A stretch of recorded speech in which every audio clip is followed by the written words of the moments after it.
Bonjour Cécile, bienvenue dans ton premier cours vidéo personnel. Je voulais d'abord te remercier pour avoir joué le jeu et pour m'avoir envoyé une petite vidéo de ce que tu as fait. C'est pas mal du tout ce que tu as fait et ce qu'on va faire aujourd'hui en fait c'est que tu vas me regarder en train de regarder une vidéo. C'est-à-dire que ici j'ai ta vidéo, donc celle que tu m'as envoyée. On va la regarder ensemble et quand il y a besoin je m'arrête et puis on corrige ensemble pour voir si tu peux améliorer quelque chose. Ok? Allez.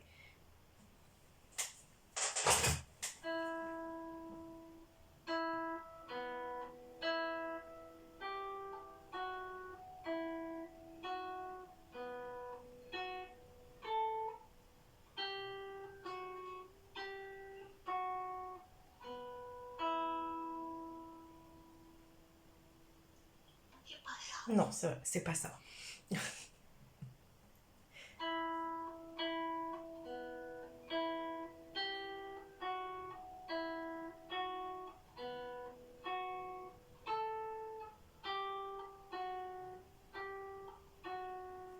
Voilà. Donc là, il y a quelques petites choses à redire, c'est vraiment pas grand chose. La première, ce qui est très bien, c'est que tu arrives à tout enchaîner avec les bons doigts de la main droite. Donc ça, déjà, c'est super. Ça, j'ai rien à dire. Donc effectivement, tu as réussi à corriger le tir. Non.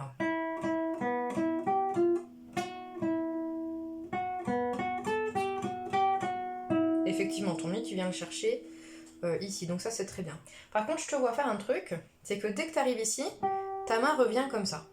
Tu mets ta main de travers comme ça. Évite, garde le plus possible ta main comme ça. Je sais qu'on a l'impression que c'est plus confortable d'être comme ça parce que les doigts se placent mieux, mais en fait, il faut que tu plies tes doigts en fait. Tu dois vraiment jouer sur le bout du doigt.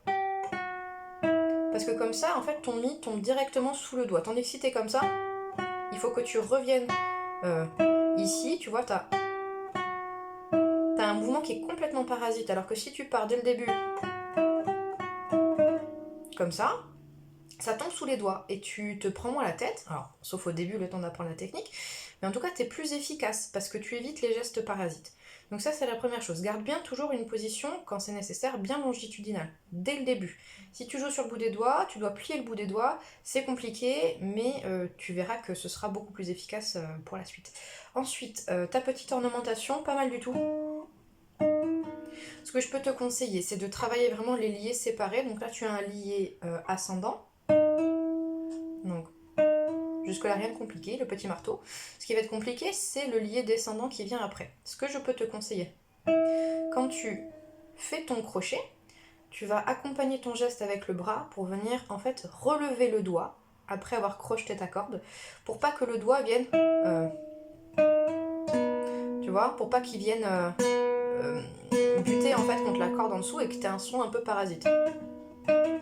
Alors tu peux pas trop empêcher les petites résonances. Des fois tu joues une corde et c'est celle d'à côté qui résonne. Euh, donc ça t'y peut rien, ma foi, ça peut arriver. Par contre, tu vois, tu relèves ton doigt. Entraîne-toi à ça, hein, sachant que c'est une petite ornementation. Toutes les notes n'ont pas besoin d'être très claires. J'expliquais à Maëlène, notre dernier cours, que sur les ornementations, ça doit être très très léger. Donc, tu as dû le voir, tu dois connaître, mais Lully c'est de la musique baroque. Toutes ces petites ornementations là sont vraiment très très propres à la musique baroque. On en retrouve beaucoup beaucoup beaucoup beaucoup. Et tu en auras plein dans ce morceau là. Et à chaque fois, si tu me fais des choses très sévères, très puissantes, voilà, on n'est plus du tout dans l'esprit baroque. Donc là, il me faut vraiment de la légèreté.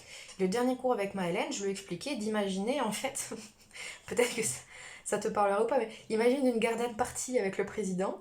Tu vois, c'est très frivole, c'est très léger, on entend des rires au loin, voilà. Toutes tes ornementations doivent être comme ça, donc travaille-les séparément. Ok, on reviendra après sur la méthode de travail, je vais terminer la vidéo et puis on va ensemble.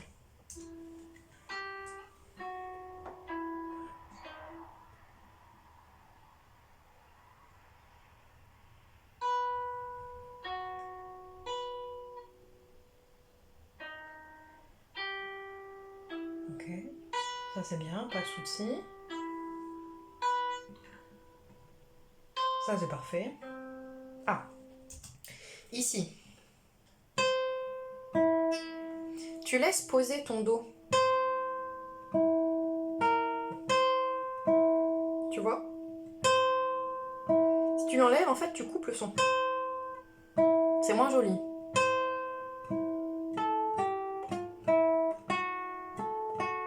Globalement, ici, en fait, à chaque fois que tu peux, tu laisses poser tes doigts pour qu'il y ait une espèce de résonance. Sinon, c'est trop abrupt. Et bien sûr, ce Do très puissant et le Mi juste après, un peu en retrait. Et après, tu repars. Ici, je te conseille d'imaginer, t'es le violon. Joue les violons à cet endroit-là. Prends-toi pour un violon.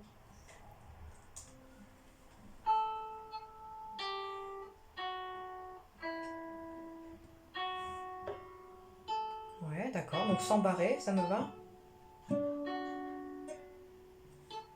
Donc là, tu as loupé ton Ré. C'est juste une histoire de doigté. Je me suis arrangée pour que les doigtés de la main droite facilitent en fait le passage des notes. Donc respecte bien ces doigtés main droite et ça devrait un peu mieux se passer.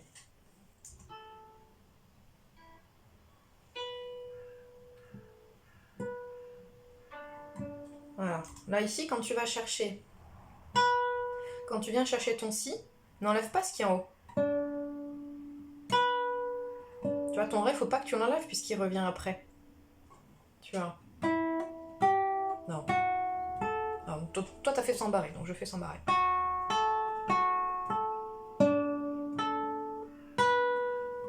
Tu vois, en fait, tu finis comme ça. T'en laisses poser un maximum ton Ré, il va revenir, donc laisse-le.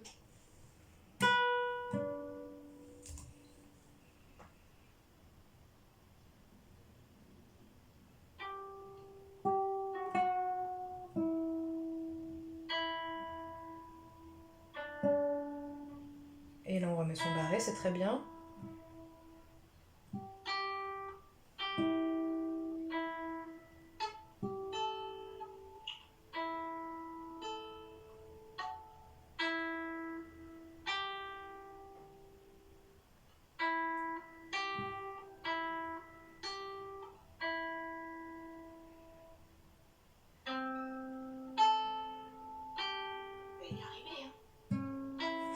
Oui, alors ici, comme j'ai expliqué sur la première vidéo, c'est une histoire de tricot, hein, là tes doigts ils tricotent.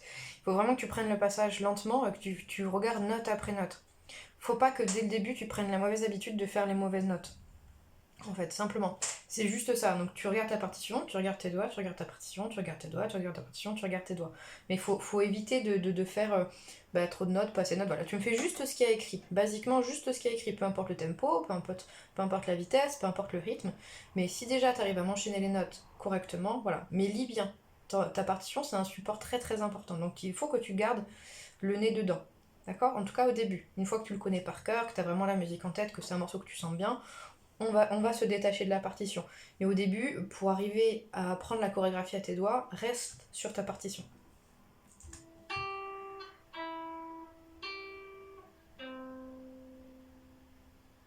Voilà, là c'est pareil, tu vois, tu as relevé, tu as fait.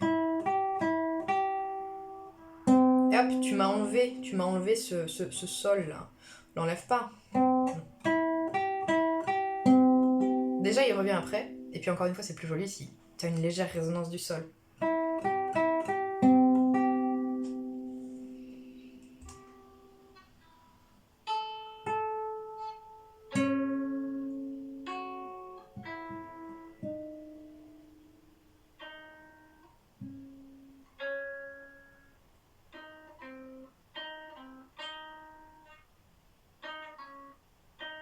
Voilà.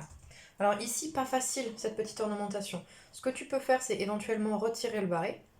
Et ensuite, ta main là, tu ramènes le coude un peu vers l'intérieur. Donc un petit peu en avant et surtout vers l'intérieur de la guitare. Tu vois, ma main, elle va être un peu tordue, mais pas comme ça. Comme ça. Et de cette manière-là, ton petit doigt, il est très à l'aise en fait. Il a un accès à la corde qui est beaucoup plus facile que si tu restes comme ça ou que si t'es carrément comme ça. Donc là, c'est absolument pas efficace. Donc tu ramènes ton coude un peu vers l'intérieur. Et comme tout à l'heure, quand tu fais ton lié descendant, hop, tu vois, et encore une fois, pas besoin que ce soit très puissant. Il faut que c'est très léger. Ok. Alors t'as vu? Là, j'exagère le geste, mais en gros c'est ça. Voilà.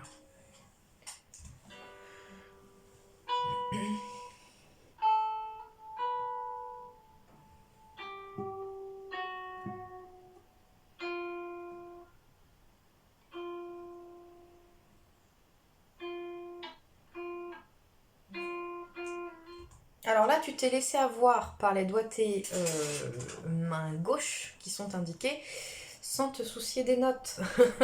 Il faut voir les choses en global. Effectivement, il y a marqué deuxième doigt. Dans la première vidéo, en fait, on a corrigé. On est resté sur le troisième doigt. Ok? C'est-à-dire tu continues quand même de faire fa dièse, mi, fa dièse. Et c'est pas fa bécart, mi, fa bécart, mi, fa bécart. D'accord? Regarde pas que les doigtés. Au début, enfin au bout d'un moment, oui, regarder juste les doigtés, ça te permet d'enchaîner ta partition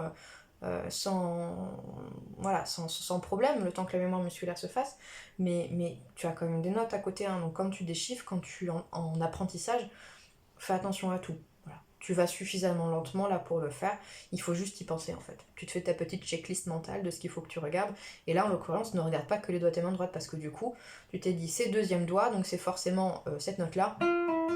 Mais c'est pas ça. C'est un fa dièse, pas un fa bécart. Donc tu vas faire et après tu vois. Voilà. Donc ici, pareil, si tu peux, tu accompagnes toujours le geste avec le bras. Même si normalement ton premier doigt, là tu peux te permettre de le poser un peu comme tu veux, t'es pas obligé de rester sur le bout du doigt, ce qui fait que éventuellement ton premier doigt peut faire sourdine en fait sur la première corde. Tu vois, si je joue la première corde, en fait elle est bloquée là par mon index, et du coup tu auras moins de difficultés à le faire sonner, tu n'auras pas la résonance en fait de la première corde. Mais pareil, tu accompagnes avec ton bras.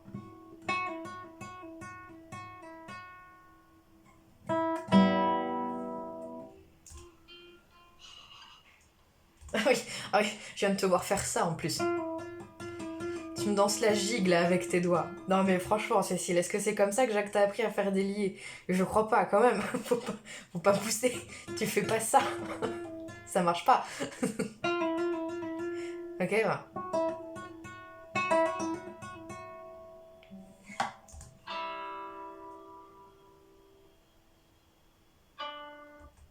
Ok, donc là je crois que tu viens de me faire un ré. Voilà. Mais c'est un ré dièse. C'est dommage. Par contre là, pour ce ré dièse là, comme là tu as des cordes à vide, t'en profites pour revenir en première position. Et ton ré dièse, tu vas venir le faire troisième doigt. Il me semble que ça j'avais corrigé sur la partition. Mais si c'est pas le cas, toi tu corriges. En fait, tu te retrouves en deuxième position. Ton ré dièse, il est troisième doigt. Mais ré dièse, hein, pas ré bécart. Parce qu'après...